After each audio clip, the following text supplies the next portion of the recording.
Hello students, north Bengal ইউনিভার্সিটির আন্ডারে আমার যে সকল ভাই বোনরা সেকেন্ড সেমিস্টারে পড়ছো এবং রেগুলার কোর্সে পড়ছো, যাদের সাজেশনের প্রয়োজন তোমরা আমাদের ইউটিউব বা ফেসবুকে বারবার লিখছো যে আমাদের সাজেশন দাও, এই সাবজেক্ট দাদা এই সাবজেক্ট কবে দিবা, পরীক্ষার সামনে আমরা বলেছিলাম দেব। এবং আমরা তোমাদের লাস্ট মিনিট সাজেশন সহ সুপার ফাস্ট সাজেশন তোমাদের প্রোভাইড করছি। তোমরা প্রত্যেকে পড়তে থাকো এবং আমি জানি 100% কমন আসবেই আসবে।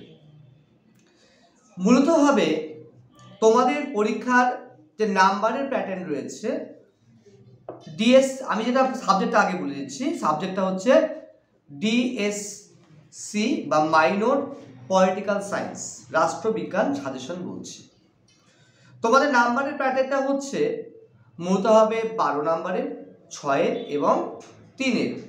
12 লিখতে হবে 2টা, পরীক্ষার সময় আসবে 4টা, 6-এর আসবে 6টা লিখতে হবে 4টা, 3-এর আসবে 6টা লিখতে হবে 4টা।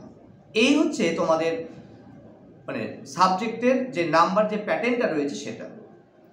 তোমাদের যে বিষয়টি পড়তে হচ্ছে সেটি হচ্ছে তোমাদের মূলভাবে বলছি, সেই বিষয়টা হচ্ছে তোমাদের প্রধানমন্ত্রী, রাষ্ট্রপতি, মুখ্যমন্ত্রী, রাজ্যপাল, সুপ্রিম কোর্ট, হাইকোর্ট, নির্দেশনা, সংবিধান, গণপরিষদ, এই পার্টগুলো তোমাদের রয়েছে।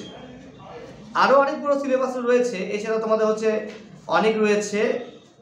তার সঙ্গে সঙ্গে সংশোধনী আইন, বিভিন্ন নির্দেশমূলক নীতি, সাম্য, এই পার্টগুলো রয়েছে। পঞ্চায়েত, 74তম মানে 73তম সংবিধান সংশোধন আইন, এই পার্টগুলো পড়তে হবে। তো এবার আমি তোমাদের মূলতভাবে বলছি, তোমাদের 2 থেকে 3টা 12 নম্বরের প্রশ্ন দিচ্ছি, আশা করি 100% এখান থেকে কমন পড়বে। দেখো, নতুন সিলেবাস সাজেশন দেওয়া খুবই কঠিন, তারপরেও আমাদের সাজেশন 100% এবং খুব ভালো মেলে এবং কমন পড়ে প্রচণ্ড পরিমাণে। এবং তোমাদের ভালোবাসা, তোমাদের শ্রদ্ধায় আমাদের সেন্টার আরও সুনাম করছে। এবং তোমরা প্রত্যেক বন্ধুবান্ধবকে বলবে, যদি এই নোটগুলোর প্রয়োজন হয় যে সাজেশনটা দিচ্ছি, তাহলে অবশ্যই 9749941990 অথবা 8670964226 এই নাম্বার তোমরা যোগাযোগ করতে পারো। সামান্য ফির বিনিময়ে তোমরা অবশ্যই নোটস কিনতে পারবে। ঠিক আছে, আমরা নোট দেওয়া শুরু করে দিয়েছি। তো যাই হোক, তোমাদের প্রথম যে প্রশ্নটি খুবই কমন রয়েছে, ভারতের সংবিধানের বৈশিষ্ট্য। ভারতীয় সংবিধানের প্রধান বৈশিষ্ট্যগুলি আলোচনা করো। অত্যন্ত কমন, কারণ দীর্ঘ 16 বছর ধরে এই সেন্টার, সেই অভিজ্ঞতার নিরিখে আমি তোমাদের বলছি। ঠিক আছে, এই কোশ্চেনটা অত্যন্ত কমন রয়েছে। 2 নম্বর প্রশ্ন, ভারতের রাষ্ট্রপতি ভারতের যে কোনো একটি অঙ্গরাজ্যের রাজ্যপাল অথবা ভারতের রাষ্ট্রপতির ক্ষমতা ও পদমর্যাদা আলোচনা করো। অবশ্যই এখানে তোমার রাষ্ট্রপতিটা ভালো করে পড়তে হবে, রাজ্যপালটা বেশি একটা কমন থাকে না। এরপরের প্রশ্ন হিসেবে বলছি, 100% কমন রয়েছে, ভারতবর্ষের প্রধানমন্ত্রী অথবা ভারতবর্ষের যে কোনো একটি অঙ্গরাজ্যের মুখ্যমন্ত্রীর ক্ষমতা, কার্যাবলী, পদমর্যাদা আলোচনা করো। অত্যন্ত পরীক্ষায় কমন, 100% আসবে, মাথা রাখতে হবে। তবে প্রধানমন্ত্রী যদি আসে তাহলে মুখ্যমন্ত্রী আসবে না, মুখ্যমন্ত্রী হলে প্রধানমন্ত্রী আসবে না, এই জিনিসটা মাথা রাখতে হবে। পরের প্রশ্ন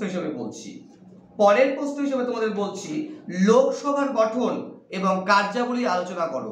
লোকসভার গঠন এবং কার্যাবলী আলোচনা করো। অত্যন্ত কমন, 6-এর জন্য মিলিয়ে নিবে, পরীক্ষায় চলে আসার চান্স ম্যাক্সিমাম রয়েছে। পরের প্রশ্ন, সুপ্রিম কোর্ট অথবা হাইকোর্টের গঠন ক্ষমতা ও কার্যাবলী আলোচনা করো। 6-এর পরীক্ষায় 100% কমন, আমরা যেটা মনে করছি আসবেই আসবে। পরের প্রশ্ন হিসাবে টিকা হিসাবে পড়বে ভারতের সংবিধানের প্রস্তাবনা।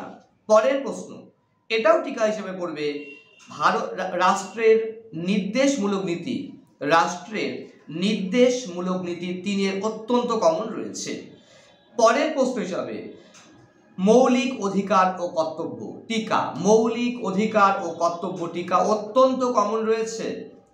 পরের প্রশ্ন হিসাবে সংবিধানের 73 ও 74তম সংশোধন আইন, সংবিধানের 73 ও 74তম সংশোধন আইন অত্যন্ত কমন, এখান থেকে একটা কোশ্চেন 100% আসবেই।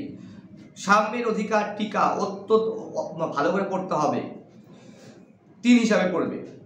পরের প্রশ্ন হিসাবে সংবিধান, ভারতের সংবিধানের সংশোধন পদ্ধতি অত্যন্ত কমন রয়েছে। পরের প্রশ্ন গণপরিষদ পরীক্ষার টিকা হিসাবে বা 6 হিসাবে খুব ভালো করে পড়তেই হবে, ঠিক আছে, এগুলো আসার মতন কোশ্চেন।